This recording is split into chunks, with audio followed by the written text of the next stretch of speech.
School की fees को लेकर पेरेंट्स सरकार और स्कूल के बीच में फंस के रह गए हैं। अभी सुप्रीम कोर्ट ने एक केस के अंदर इंटरफियरेंस करने से मना कर दिया और पेरेंट्स को कहा कि वो जो अलग अलग हाई कोर्ट्स हैं उसमें जाके अप्रोच करें। देश की बहुत सारी हाई कोर्ट्स ने जो है वो भी निजी स्कूलों के हक़ में ऑर्डर करके उनको कहा कि आप फ़ीस वसूली कर सकते हैं। और अभी परसों दिल्ली हाई कोर्ट ने भी एक अपने आदेश के अंदर जो है कहा है कि जो स्कूल हैं वो एक्शन ले सकते हैं, इवन बच्चों को ऑनलाइन से भी जो है अलग कर सकते हैं अगर पेरेंट्स जो है फ़ीस नहीं देते। ये अलग बात है कि हाई कोर्ट ने ये भी कहा कि पेरेंट्स जो है वो स्कूल्स को एप्लीकेशन देंगे जो पैसे नहीं दे सकते और स्कूल उन एप्लीकेशंस को देखेगी, लेकिन मैं नहीं समझता कि वो कारगर होगा। स्कूल जो है उस ऑर्डर को इस्तेमाल करेंगे दबाव बनाने के लिए और पेरेंट्स को मजबूर करेंगे कि वो कहीं से भी जो है पैसे दें।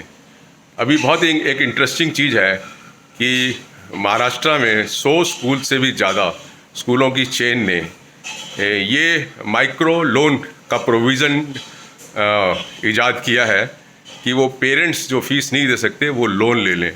ये बहुत ही भयंकर लाइन चल रही है कि पेरेंट्स जहाँ उनके पास नौकरी नहीं है, जहाँ वो एक तरीके से अपने रोज़ाना के खाने के लिए भी परेशान है, वहाँ दूसरी तरफ उनको लोन देके कर्जे के दबाव में बनाया जा रहा है।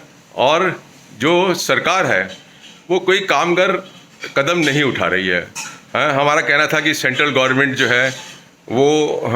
है वो कुछ ऐसा ऑर्डिनेंस या लॉ बनाए जिससे कि ये इशू को सॉल्व करे, लेकिन कोई भी ऐसा कदम हमें नहीं दिख रहा है और पेरेंट्स दिन पे दिन बहुत ही दुखी और परेशान दिख रहे हैं।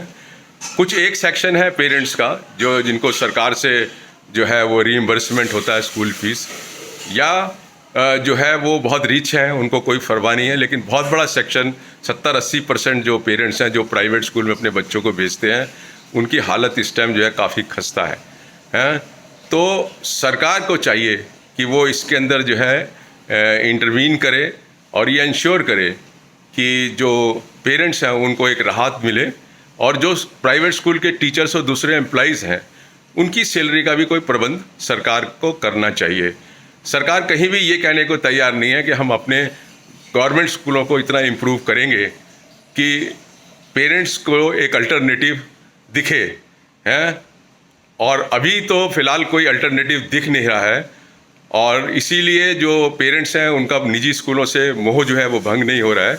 अभी 2-3 दिन पहले ही एक मेट्रोपॉलिटन मजिस्ट्रेट ने मुझे फ़ोन करके कहा कि सर मेरे बच्चे को आप मॉडर्न स्कूल में दाखिला करा दो। मैंने कहा मैं तो नहीं करा सकता, लेकिन ये दिखाता है कि आज भी जो पेरेंट्स हैं उनका जो क्रेज़ है वो प्राइवेट स्कूल की तरफ है। अगर टेम्परेरीली मैं समझता हूँ आने वाले वक्त में मजबूरी में पेरेंट्स को अपने बच्चों को विड्रॉ करके सरकारी स्कूल में भी लाना पड़ा तो शायद वो ज़्यादा दिन चलेगा नहीं और जैसे ही उनकी स्थिति अच्छी होगी वो वहाँ से विड्रॉ कर लेंगे। तो इसलिए मेरा सेंट्रल गवर्नमेंट और स्टेट गवर्नमेंट्स को ये कहना है कि वो सारे इसके ऊपर प्राइम मिनिस्टर जैसे चीफ मिनिस्टर्स की मीटिंग बुलाते हैं पेंडेमिक को डिस्कस करने के लिए, इसी तरीके से मुझे लगता है कि नरेंद्र मोदी जी को एक कॉन्फ्रेंस करनी चाहिए सारे हिंदुस्तान के चीफ मिनिस्टर्स के साथ और यही मुद्दा प्राइवेट स्कूल के फ़ीस का मुद्दा जो है उसमें डिस्कस करना चाहिए और कोई सल्यूशन निकाल कर पेरेंट्स को जो है वो देना चाहिए। इस वक्त बहुत ही ज़रूरी है और हमें ये भी समझना चाहिए कि ये जो कुछ भी फ़ीस का मसला चल रहा है इससे हमारे जो बच्चे हैं वो बहुत प्रभावित हो रहे हैं। वो ये महसूस कर रहे हैं कि हमें क्यों सज़ा मिल रही है, हम क्यों ह्यूमिलिएट हो रहे हैं, ये क्यों हो रहा है सब कुछ। बहुत सारे सवाल उनके दिमाग में जो है वो पैदा हो रहे हैं और उनसे वो टेंशन में भी हैं। इसलिए मैं फिर से मोदी जी को ये कहता हूँ कि प्लीज़ इसमें आप जो है अपना इंटरवेंशन करिए। Thank you.